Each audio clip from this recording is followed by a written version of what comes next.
नमस्कार। वीडियो की संख्या में देखते हैं समसामयिक घटना चक्र की प्रस्तुति यूपी द्वारा आयोजित पेट एग्जाम 2025 के लिए यानी उत्तर प्रदेश अग्नि सेवा चयन आयोग द्वारा आयोजित पेट 2025 के लिए यह लेक्चर देखते हैं जो कि समसामयिक घटना चक्र के नोट्स पर आधारित है।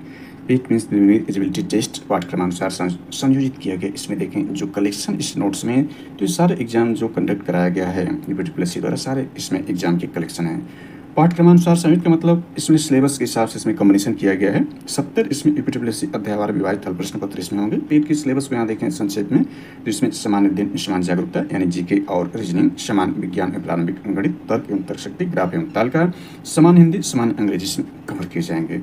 इसके अंतर्गत शुभारंभ इत्यादि है। इसमें अनुक्रमण का मतलब सिलेबस इसमें देखें तो ये 15 टॉपिक के अंतर्गत से सिलेबस को कवर किया गया है।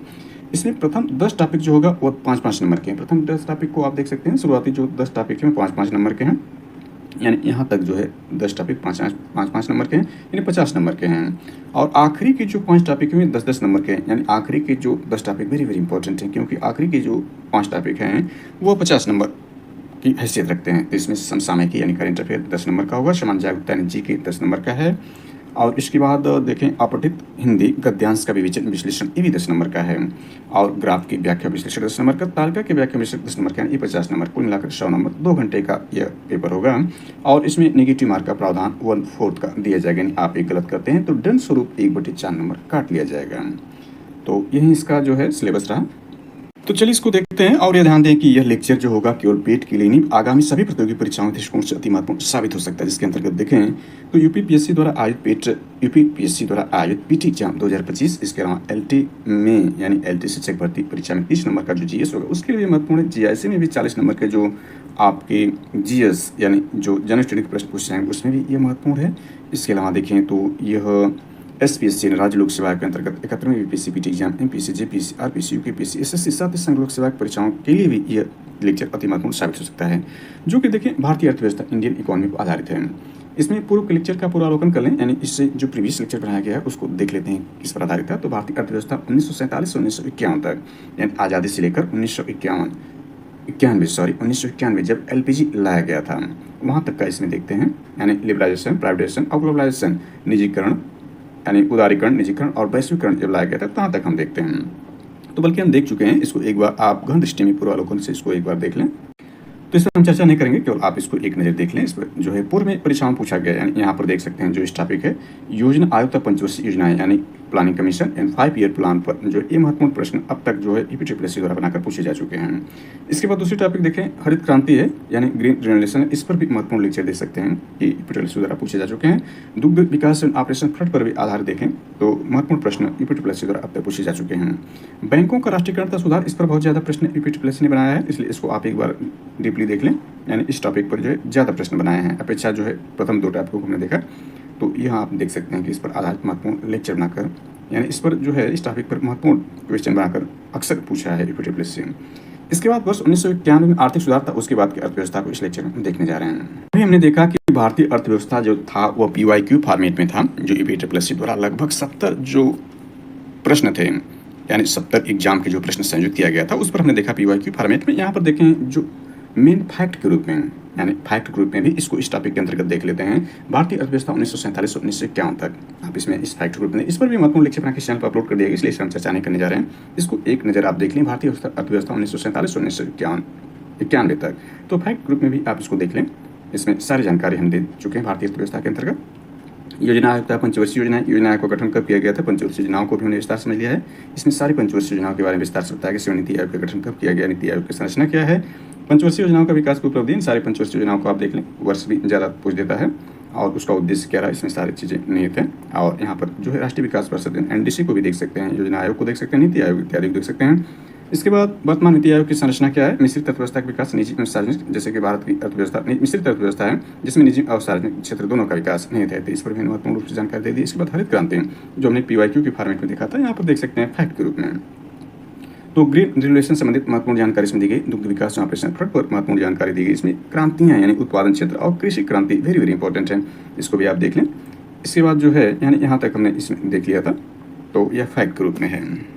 चलिए आज का लेक्चर शुरू करते हैं। आज के लेक्चर में वर्ष 1991 में आर्थिक सुधार था, उसके बाद की अर्थव्यवस्था को देखते हैं। यानी अभी हमने क्या देखा, PYQ फॉर्मेट में देखा और फैक्ट ग्रुप में, दोनों को समझ लिया। तो वर्ष 1991 में आर्थिक सुधार था, उसके बाद की अर्थव्यवस्था को देखते हैं PYQ फॉर्मेट में। तो यहाँ देखें, यह है भारत में आर्थिक सुधार 1991 के दौरान प्रधानमंत्री, यानी 1991 के दौरान प्रधानमंत्री, भारत के प्रधानमंत्री कौन थे? तो PV नरसिम्हा राव जी थे, जिनको देखें तो यह फरवरी 2024 में 5 लोगों के साथ, 5 अन्य लोगों के साथ इनको भारत का सर्वोच्च नागरिक सम्मान देने की घोषणा की गई PV नरसिम्हा राव जी को। साथ ही में देखें तो MS स्वामीनाथन जी को भी, जो कि हरित क्रांति, भारत में हरित क्रांति के जनक माने जाते हैं। चौधरी चरण सिंह को भी, जो कि किसान नेता के रूप में माने जाते हैं, जिनका 23 दिसंबर को जो बर्थडे है, यानी जन्म मनाया जाता है 23 दिसंबर को, किसान दिवस के रूप में मनाया जाता है। तो यहाँ पर प्रासंगिक प्रश्न में देखें तो 1991 में जो आर्थिक सुधार लाया गया था, तो प्रधानमंत्री कौन थे? PV नरसिम्हा राव जी थे। इसका देख सकते हैं कब पूछा गया है, एक्सप्लेनेशन देख सकते हैं। भारत में आर्थिक सुधार 1991 के दौरान प्रधानमंत्री PV नरसिम्हा राव तथा वित्त मंत्री डॉक्टर मनमोहन सिंह जी थे।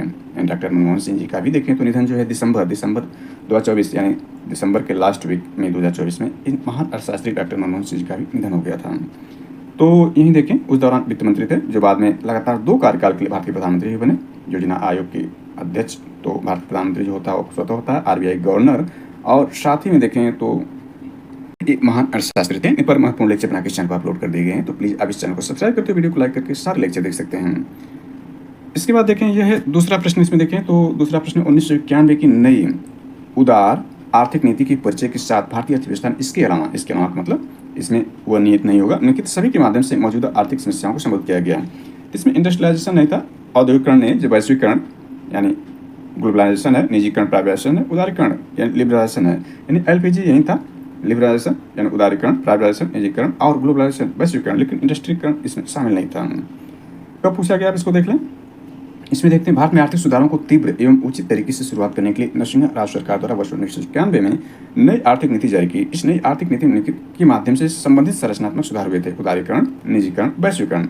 नई आर्थिक नीति में औद्योगिकरण सम्मिलित नहीं था। इस नीति में केवल औद्योगिक नीति को उदार बनाना था, निजी क्षेत्रीय उद्योगों के औद्योगिक लाइसेंस का उन्मूलन करना था। तीसरे प्रश्न पर चलते हैं।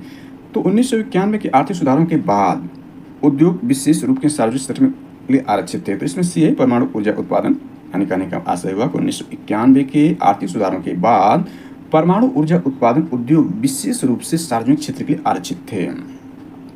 इसका एक्सप्लेनेशन देख सकते हैं, कब पूछा गया, आप इसको ध्यान दें। 1991 के आर्थिक सुधारों के बाद परमाणु ऊर्जा उत्पादन उद्योग विशेष रूप से सार्वजनिक क्षेत्र के लिए आरक्षित थे, यानी निजी क्षेत्र के लिए नहीं, सार्वजनिक क्षेत्र के लिए आरक्षित थे। ये आर्थिक सुधार PV नरसिम्हा राव के सरकार के समय हुए थे। यानी आर्थिक सुधार कब हुए थे, याद रखना है इसको। चलिए इसमें चौथा PYQ देखते हैं। तो यह है कि 1991 में नई आर्थिक नीति, यानी NEP, new economy policy, NEP भी कभी दे सकता है, तो ध्यान दें, न्यू इकोनॉमी, नई आर्थिक नीति, न्यू इकोनॉमी पॉलिसी यानी NEP के रूप में ही पूछ सकता है। तो 1991 में नई आर्थिक नीति NEP के तहत उदारीकरण और निजीकरण की पहल का प्राथमिक परिणाम निम्नलिखित में से कौन सा था? इसका C वैश्वीकरण था, यानी उदारीकरण, निजीकरण की पहल का प्राथमिक परिणाम क्या हुआ? वैश्वीकरण, क्योंकि यही तीनों देखें, उदारीकरण L, P और G से बना था। 1991 की नई आर्थिक नीति का उदारीकरण, निजीकरण की पहल का प्राथमिक परिणाम वैश्वीकरण था, यानी ग्लोबलाइजेशन था। 5वें PYQ देखते हैं। तो 1991 के आर्थिक सुधारों के द्वारा निम्न में से किस समस्या की ओर ध्यान दिया गया था? इसका D इस सभी है, यानी आर्थिक नीति की असफलता, विदेशी मुद्रा भंडार में संकट, भारतीय मुद्रे का यानी भारतीय रुपये का मूल्यह्रास। यानी 1991 के आर्थिक सुधारों के द्वारा, जब आर्थिक सुधार के निम्न से किस समस्या को, ये सारी समस्याएं इस दौरान थे, यानी आर्थिक नीति असफल हो गई थी, विदेशी मुद्रा भंडार काफ़ी हद तक खाली हो गया था, और भारतीय रुपये का मूल्यह्रास हो रहा था, यानी सारी समस्याएं इस दौरान थी, इसीलिए आर्थिक सुधार करने की आवश्यकता पड़ी। इसमें देखें, यह है कि वर्ष 1991 के आर्थिक सुधारों के द्वारा आर्थिक नीति की असफलता, विदेशी मुद्रा भंडार में कमी यानी संकट, भारतीय रुपये का मूल्यह्रास आदि समस्या को ध्यान दिया गया था। इसके उपरांत भारत में उदारीकरण, निजीकरण, वैश्वीकरण, LPG की नीति का क्रियान्वयन किया गया था। उत्तर प्रदेश अन्य सेवा चयन बोर्ड ने इसका उत्तर B को माना है, जो कि त्रुटिपूर्ण है। B का मतलब जो है ये माना है विदेशी मुद्रा का संकट, यानी ये सारी जो चीज़ें थी, यानी इसमें जो है UPSSC आंसर माना है, लेकिन ये सारे सही इसमें हैं। इसके बाद 6वां PYQ देखिए, निम्नलिखित में से कौन सा 1991 में नई आर्थिक नीति यानी NEP के तहत संरचनात्मक समायोजन कार्यक्रमों का हिस्सा नहीं था? तो C इसमें है भुगतान संतुलन का समायोजन, यानी औद्योगिक सुधार था, कर सुधार था, राजकोषीय सुधार था, लेकिन भुगतान संतुलन का समायोजन जो है संरचनात्मक समायोजन कार्यक्रम शामिल नहीं था। एक्सप्लेनेशन देखते हैं, कब पूछा गया आप इसको ध्यान दें। वर्ष 1991 में नई आर्थिक नीति यानी एनएपी के तहत संरचनात्मक समायोजन कार्यक्रम के हिस्से में औद्योगिक सुधार, कर सुधार तथा राजकोषीय सुधार शामिल थे, जबकि भुगतान संतुलन के समायोजन को इसमें शामिल नहीं किया गया था। इंपॉर्टेंट है। 7वां पीओक्यू देखें तो निम्नलिखित में से कौन विनिवेश आयोग से संबंधित है? ये जी.वी. रामकृष्णा जो है ये विनिवेश आयोग से संबंधित है, सिर्फ इसमें नहीं है।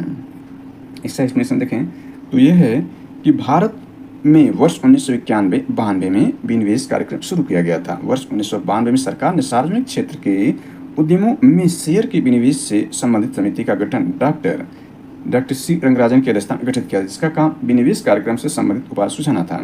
वर्ष 1996 में सरकार ने उक्त समिति की अनुशंसा पर जी.वी. रामकृष्णा की अध्यक्षता में सार्वजनिक क्षेत्र विनिवेश आयोग का गठन किया था। वर्ष 1999 विनिवेश विभाग की स्थापना की गई थी।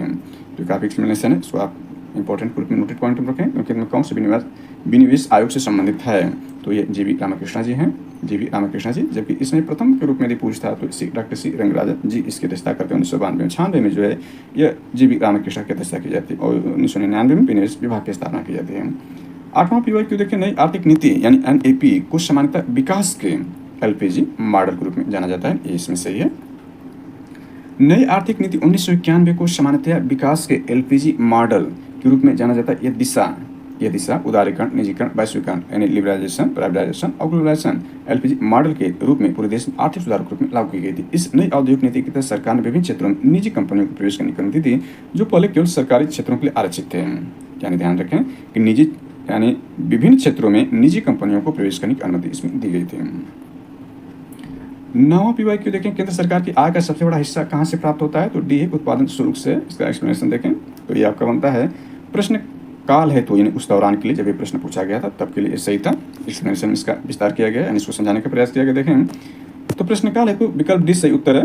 प्रश्नगत विकल्पों में वर्तमान में यानी वर्तमान से इसको ऐड कर देखें, यानी इसको वर्तमान में केंद्र सरकार को करों के माध्यम से सर्वाधिक राजस्व वस्तु एवं सेवा कर जीएसटी से प्राप्त हो रहा है।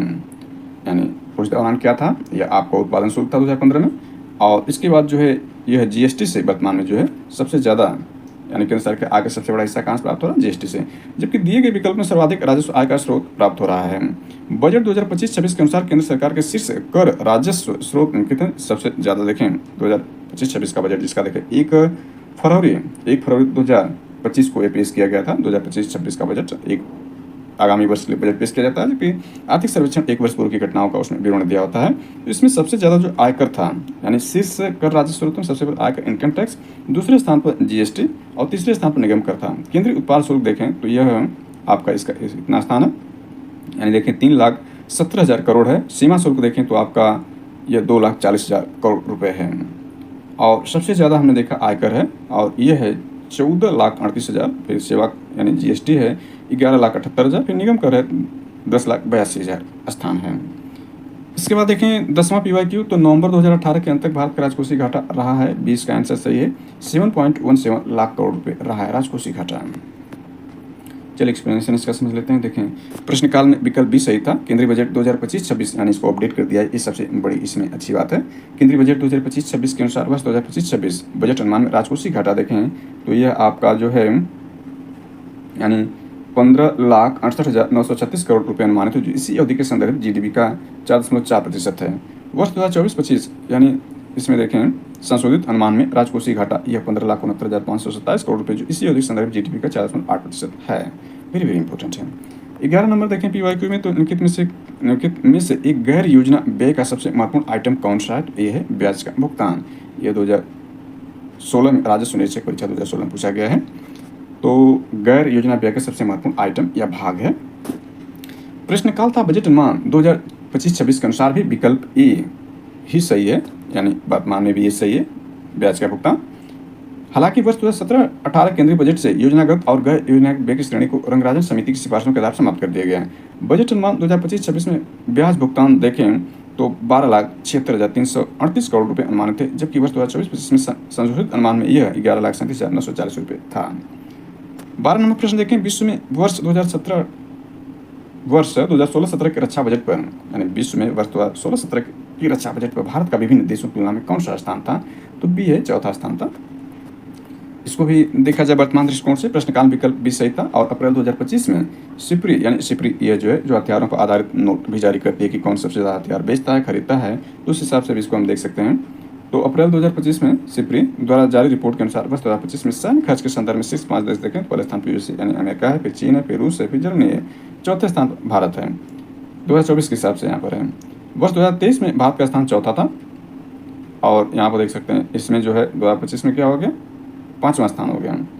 बजट अनुमान 2025-26 में रक्षा पर यहाँ पर देखा जा सकता है कि 4,91,732 करोड़ रुपये खर्च किया जाएगा।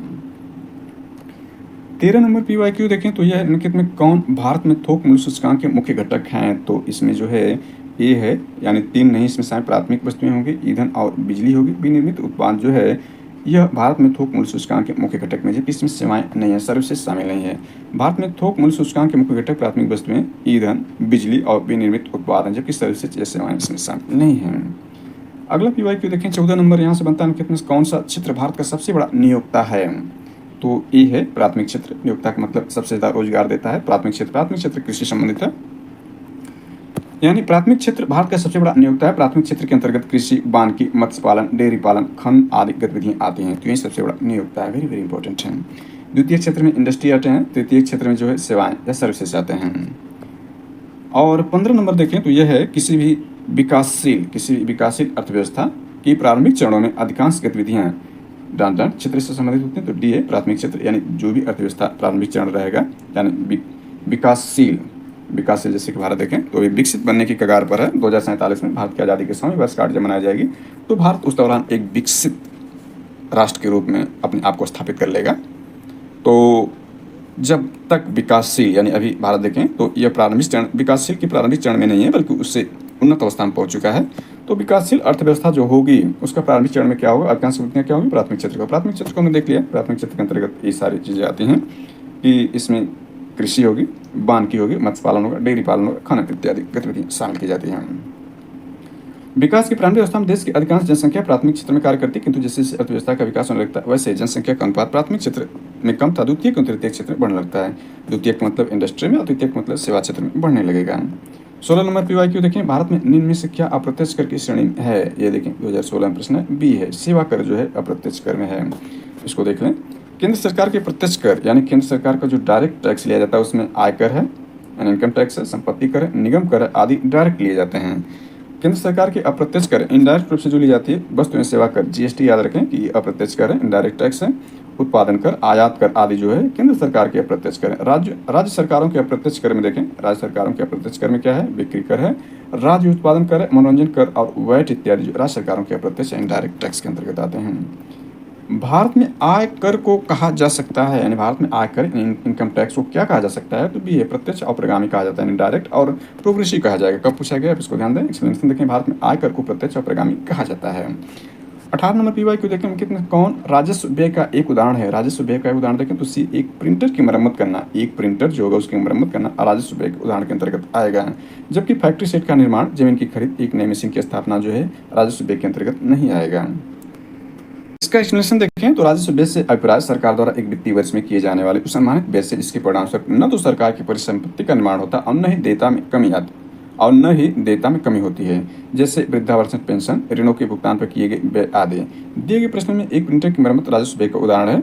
इसमें सरकार की परिसंपत्ति का निर्माण नहीं होता है, जबकि शेष में परिसंपत्ति का निर्माण होता है। जैसे फैक्ट्री सेट का निर्माण करेगी तो इसमें परिसंपत्ति का निर्माण होगा, जमीन की खरीद परिसंपत्ति का निर्माण होगा, एक नई मशीन की स्थापना, ये सब फ्यूचर में एक नई परिसंपत्ति बनाएंगी, अर्थात पैसा कमा कर देंगी सरकार को। लेकिन इसमें एक प्रिंटर की मरम्मत करने से जो व्यय के रूप में होगा उससे नहीं, यानी परिसंपत्ति निर्माण नहीं होगा। 19 नंबर PYQ देखें, केंद्र सरकार के विकास व्यय में शामिल नहीं है, तो ये है रक्षा व्यय जो है केंद्र सरकार के विकास व्यय में शामिल नहीं है, जबकि आर्थिक सेवाओं पर व्यय, सामाजिक एवं सामुदायिक सेवाओं पर व्यय, राज्यों के अनुदान जो है विकास व्यय में शामिल हैं। ये राजस्व लेख पाल परीक्षा 2015 का काफी पुराना यह प्रश्न है, यानी केंद्र सरकार के विकास व्यय में रक्षा व्यय को शामिल नहीं किया जाता है। 20वां PYQ देखें तो घाटे की वित्त व्यवस्था, यानी घाटे की वित्त व्यवस्था का अर्थव्यवस्था पर क्या प्रभाव पड़ता है, तो ये है मुद्रास्फीति आती है, यानी मुद्रा का फैलाव होता है। मुद्रास्फीति का मतलब मुद्रा का फैलाव होगा और मुद्रास्फीति का मुद्रा का संकुचन होगा। मुद्रास्फीति का मतलब ये हुआ कि आप यहाँ पैसे का यानी मूल्य घट जाएगा, वस्तु का मूल्य ज़्यादा हो जाएगा। कहने का असर वर्तमान में जैसे कि देखा जाए सामान्य स्थिति में क्या होगी कि आप 100 रुपये ले जाएँ और एक डाली कोई फल या सब्जी खरीद कर 100 रुपये में ला सकते हैं। लेकिन यदि इसका उल्टा हो जाए, एक डाली आप पैसा ले जाएँ, रुपया ले जाएँ और उसके बदले में आप 1 किलो कोई फल या सब्जी लें, तो यहाँ मुद्रा का मूल्य काफ़ी कम हो गया। इसी को मुद्रास्फीति कहते हैं। चलिए आगे देखते हैं इसमें इसका एक्सप्लेनेशन क्या है। आय से अधिक व्यय करना, आय से अधिक व्यय करना, उस घाटे को पूरा करने के लिए नई मुद्रा का सृजन करना घाटे की वित्तीय अर्थव्यवस्था या हीनार्थ प्रबंधन कहलाता है। हीनार्थ प्रबंधन के कारण कीमतों में वृद्धि हो जाती है, क्योंकि लोगों के पास मुद्रा की मात्रा वृद्धि हो जाती है, परंतु वस्तुओं तथा सेवाओं की पूर्ति उस अनुपात नहीं बढ़ने पाती, इसलिए कीमतें बढ़ने लगती हैं, जिसके कारण अर्थव्यवस्था मुद्रास्फीति की स्थिति उत्पन्न हो जाती है। तो आप देख सकते हैं घाटे की वित्त व्यवस्था अर्थव्यवस्था क्या प्रभाव पड़ता है, मुद्रास्फीति बढ़ जाती है। तो 21 नंबर प्रश्न PYQ में देखें, वह स्थिति जब एक अर्थव्यवस्था में पैसे की आपूर्ति वस्तुओं और सेवाओं की आपूर्ति से अधिक हो जाती है, तो यह क्या कहलाती है, मुद्रास्फीति। हमने ऊपर देख लिया। कब पूछा गया, आप इसको ध्यान दें। तो मुद्रास्फीति वह स्थिति है जब एक अर्थव्यवस्था में पैसे की आपूर्ति वस्तुओं सेवाओं की आपूर्ति से अधिक हो जाती है। एक निश्चित सीमा तक मुद्रास्फीति की स्थिति अर्थव्यवस्था के लिए लाभदायक होती है, परंतु अत्यधिक मुद्रास्फीति अर्थव्यवस्था के लिए हानिकारक है। इसके परिणामस्वरूप वस्तुओं सेवाओं के मूल्य में अधिक वृद्धि हो जाती है। अगले प्रश्न देखते हैं। 22 नंबर प्रश्न है, सकल घरेलू बचत में कौन प्रमुख योगदान करता है, यानी सकल घरेलू बचत में कौन प्रमुख योगदान करता है। तो डी है, इन परिवार यानी फैमिली है। एक्सप्लेनेशन इसका देखें तो यह है कि सकल घरेलू बचत में परिवार प्रमुख योगदान करता है। आर्थिक सर्वेक्षण 2024-25 के अनुसार वर्ष 2023-24 फर्स्ट इसमें रिवाइज्ड एस्टिमेट में जीडीपी में घरेलू क्षेत्र की हिस्सेदारी 18.4%। इसके बाद निजी क्षेत्र में देखें तो 11.2%, सार्वजनिक क्षेत्र में 0.6% हिस्सेदारी थी। यानी सर्वाधिक देखें क्या आपका है, जीडीपी में घरेलू क्षेत्र की हिस्सेदारी कितना है, 18.4%। इसके बाद निजी, फिर सार्वजनिक है। तेरह कि सकल घरेलू बजट में कौन प्रमुख योगदान करता है, परिवार है। इसके बाद 23 नंबर PYQ देखें तो MSME सतत ZED प्रमाणन योजना के तहत मध्यम उद्योगों को उनके व्यवसाय में कितने प्रतिशत सब्सिडी मिलेगी। तो इसका बी है 50%। MSME में लघु और सूक्ष्म उद्योग MSME है, लेकिन उत्तर प्रदेश में सर्वाधिक MSME वर्तमान में है। प्राथमिक क्षेत्र यानी कृषि के बाद सबसे ज़्यादा रोजगार यहीं दे रहा है। तो इसका एक्सप्लेनेशन देखें तो ये MSME सतत यानी यह जो है ZED प्रमाणन योजना के तहत मध्यम उद्योगों को उनके व्यवसाय में 50% यानी आधा का जो है सब्सिडी मिलने का प्रावधान किया गया है, जबकि लघु उद्योगों को 60% और सूक्ष्म लघु उद्योगों को जो है 80% सब्सिडी मिलने का प्रावधान किया गया है। यानी मध्यम उद्योग को 50%, दूसरा जो लघु उद्योग होगा 60% और जो सूक्ष्म उद्योग होगा उसको 80%। इसको सभी को आप नोट पॉइंट में याद कर लें। इसके बाद अगला जो है वर्ष 2014 के पश्चात आर्थिक सुधार जो किए गए उसको देखते हैं। यानी वर्तमान देखें तो मोदी जो है 3.0 का कार्यकाल चल रहा है, 3.0 जो है, और यह 2014 के पश्चात मतलब मोदी का पहला कार्यकाल था। भारतीय प्रधानमंत्री जो वर्तमान में प्रधानमंत्री मोदी जी हैं उनका कार्यकाल मोदी 1.0 था। तो उसके पश्चात जो आर्थिक सुधार किए गए उसको देखते हैं इस लेक्चर में। तो कृषि में नवाचार और उद्यमिता को बढ़ावा देने के उद्देश्य से भारत सरकार स्टार्टअप और उन्हें संभावित निवेशकों से जुड़ने में सक्षम बनाने के लिए एक नया कार्यक्रम शुरू कर रही है। इस कार्यक्रम को क्या कहा जाता है, तो इसका सही आंसर देखें बी कहा जाता है। बी का मतलब एग्री उड़ान, AGRI उड़ान कहा जाता है। एक्सप्लेनेशन का देखने कब पूछा गया है, इसको ध्यान दें। कृषि में नवाचार और उद्यमिता को बढ़ावा देने के उद्देश्य से भारत सरकार ने स्टार्टअप और उन्हें संभावित निवेशकों से जोड़ने में सक्षम बनाने के लिए 4 अगस्त 2017 को एग्री उड़ान कार्यक्रम का शुभारंभ नई दिल्ली में किया। कहाँ पर किया, कब किया और कौन किया, यह इंपॉर्टेंट हो जाता है। और किस दृष्टिकोण से किया, तो कृषि में नवाचार और उद्यमिता को बढ़ावा देने के लिए। तो सारे इसमें एक ही टॉपिक में सारे प्रश्न निहित हो जाते हैं। दूसरा प्रश्न देखें तो विज्ञान भवन नई दिल्ली में प्रधानमंत्री मोदी द्वारा औपचारिक रूप से मेक इन इंडिया पहल की शुरुआत कब की गई थी, वेरी वेरी इंपॉर्टेंट है, 25 सितंबर 2014 में ही की गई थी। यानी ये देखें तो 11 वर्ष पूर्व, क्योंकि अभी 2024 में इसके 10 वर्ष पूरा हो चुके हैं। मेक इन इंडिया को कब किया, 25 सितंबर 2014 किया। तो इसको देख लेते हैं एक्सप्लेनेशन में। प्रधानमंत्री नरेंद्र मोदी ने 25 सितंबर 2014 को मेक इन इंडिया यानी भारत में निर्मित कार्यक्रम का शुभारंभ किया, जिससे भारत को महत्वपूर्ण निवेश संरचना अभिनव प्रयोग में वैश्विक केंद्र के रूप में परिवर्तित किया जा सके। मेक इन इंडिया पहल के तहत 25 क्षेत्रों की पहचान की गई है। ध्यान रखना कितने क्षेत्र में, 25 क्षेत्रों की पहचान की गई। मेक इन इंडिया कार्यक्रम कितने क्षेत्रों पर केंद्रित है, तो 25 ने देख लिया, 25 क्षेत्रों पर व्याख्या इसमें किया गया। इसके बाद वस्तु एवं सेवा कर देखें, GST के बारे में PYQ कैसे बनाया गया है। वर्तमान में वस्तु एवं सेवा कर goods and services tax GST नामक नई कर व्यवस्था के लिए उच्चतम प्रतिशत स्लैब क्या है, तो सी है 28% है। तो उच्चतम यह है। अब वर्तमान में भी रिफॉर्म की बात चल रही है, केवल 2 टैक्स स्लैब इसमें रहेंगे। यानी वर्तमान का मतलब देखें आज जो आपका है वह 23 अगस्त 2025 है। तो आने वाले समय में जो जीएसटी काफ़ी सरल बनाया जाएगा, यानी इसके काफ़ी जो टैक्स है उसको घटा दिया जाएगा, यानी कम कर दिया जाएगा। तो यहाँ पर देख सकते हैं इसमें explanation, goods and services tax GST नामक कर व्यवस्था वर्तमान में 4 स्लैब हैं।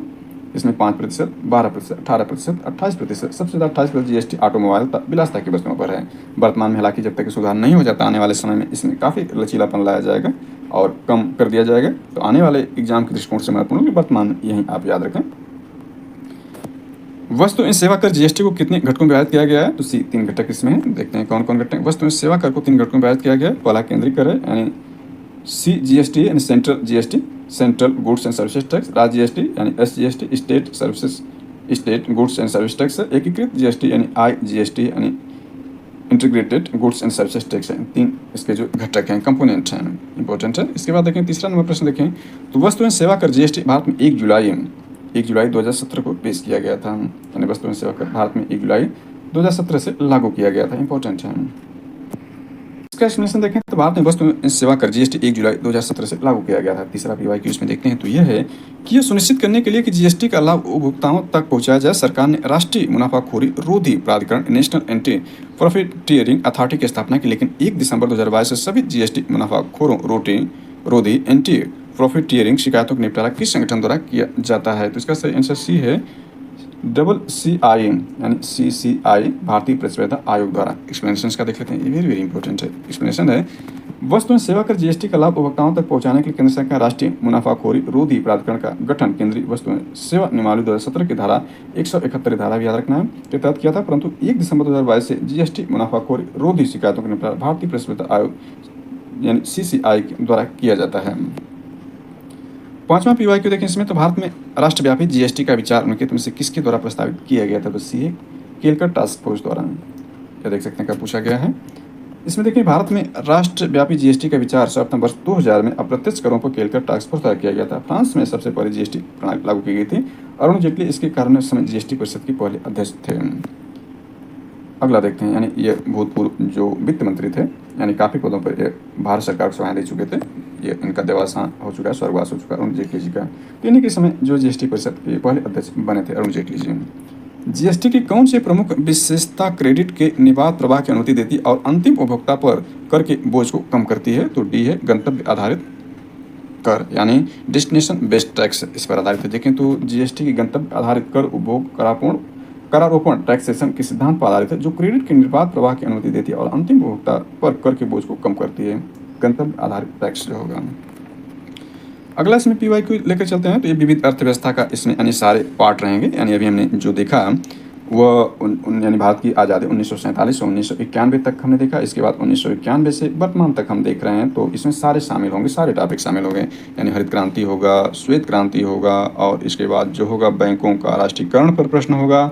और 1991 में देखें तो जो LPG लाया गया था उस पर प्रश्न बनेंगे। इसके बाद 2014 के बाद जो सुधार किया गया वो सारे प्रश्न इसमें निहित होंगे। विविध का मतलब यही होगा, यानी मिसलेनियस क्वेश्चन होगा। तो पहला इसमें है 2019-20 के केंद्रीय बजट में महात्मा गांधी राष्ट्रीय ग्रामीण नियोजन गारंटी कार्यक्रम हेतु कितनी धनराशि आवंटित की गई थी? तो देश का है 60,000 करोड़ रुपए का पूछा गया। इसको नोटिस पॉइंट रखें, इसको अपडेट कर लेते हैं, इसमें व्याख्या दिया होगा। प्रश्नकाल में विकल्प डी सही था। बजट 2025-26 में मनरेगा हेतु, यानी ये मनरेगा है महात्मा गांधी राष्ट्रीय ग्रामीण नियोजन गारंटी कार्यक्रम है। यह 2006 से लागू किया गया था, यानी 2 फरवरी 2006 से लागू किया गया था, जबकि 2 अक्टूबर 2009 से इसका नाम मनरेगा इन महात्मा गांधी नाम जोड़कर पहले नरेगा था शुरुआत में। यहाँ देखें 2025-26 में मनरेगा हेतु 86,000 करोड़ रुपये आवंटित किया गया था, जबकि संशोधित अनुमान 2024-25 हेतु 86,000 करोड़ रुपये अनुमानित है, यानी दोनों 86,000 है। इसके बाद देखें दूसरा प्रश्न इसमें जो विविध में निम्नलिखित में से कौन सा कार्यक्रम भारत सरकार द्वारा ग्रामीण विकास के लिए शुरू किया गया था? तो ये सभी ग्रामीण विकास के लिए भारत सरकार द्वारा राष्ट्रीय ग्रामीण आजीविका मिशन भी, महात्मा गांधी राष्ट्रीय ग्रामीण रोजगार गारंटी कार्यक्रम मनरेगा भी, प्रधानमंत्री ग्रामीण आवास योजना, ये सारी योजनाएं जो है भारत सरकार द्वारा ग्रामीण विकास के लिए शुरू किया गया था। कब पूछा गया इसको याद रख सकते हैं। देखें राष्ट्रीय ग्रामीण आजीविका मिशन, महात्मा गांधी राष्ट्रीय ग्रामीण रोजगार गारंटी अधिनियम, मनरेगा, प्रधानमंत्री ग्रामीण आवास योजना भारत सरकार द्वारा शुरू किए ग्रामीण विकास के लिए कार्यक्रम है। इसके बाद तीसरा PYQ देख लेते हैं विविध के आधार पर। तो इसमें यह है प्रधानमंत्री महिला सशक्तिकरण योजना यानी PMMSY के अंतर्गत महिला शक्ति केंद्र MS की निम्नलिखित में से किस अवधि के दौरान कार्यान्वयन के लिए अनुमोदित किया गया है? तो C 2017-18 का पूछा गया, इसको देख सकते हैं। इसमें देखें तो एक्सप्लेनेशन इसका ज़्यादा इंपॉर्टेंट है। प्रधानमंत्री महिला सशक्तिकरण योजना के अंतर्गत महिला शक्ति केंद्र यानी MSK वर्ष 2017-18 से वर्ष 2019-20 तक के लिए अनुरोध किया गया था। प्रधानमंत्री महिला सशक्तिकरण के तहत भारत में अन्य योजनाएं भी यानी प्रधानमंत्री महिला सशक्तिकरण के तहत भारत में अन्य योजनाएं भी चलाई जा रही हैं, जिनके नाम देखें तो बेटी बचाओ बेटी पढ़ाओ कार्यक्रम, इंदिरा गांधी मातृत्व सहयोग योजना, कस्तूरबा गांधी बालिका विद्यालय योजना, चौथा प्रधानमंत्री उज्ज्वला योजना। ये सारी योजनाएं देखें क्या है, प्रधानमंत्री महिला सशक्तिकरण के तहत चलाई जा रही हैं। और यहाँ पर हमने देख लिया कि यह जो है कब से इसका अनुमोदन 2017-18 में किया गया था। 4 नंबर प्रश्न देखते हैं, यानी विविध में 4वां PYQ एकीकृत कम लागत स्वच्छता, एकीकृत कम लागत स्वच्छता इंटीग्रेटेड लो कॉस्ट जो स्वच्छता है योजना के लिए केंद्र सरकार द्वारा कितने % सब्सिडी प्रदान की जाती है, तो 75% की जाती है। कब पूछा गया, इसको ध्यान रखें।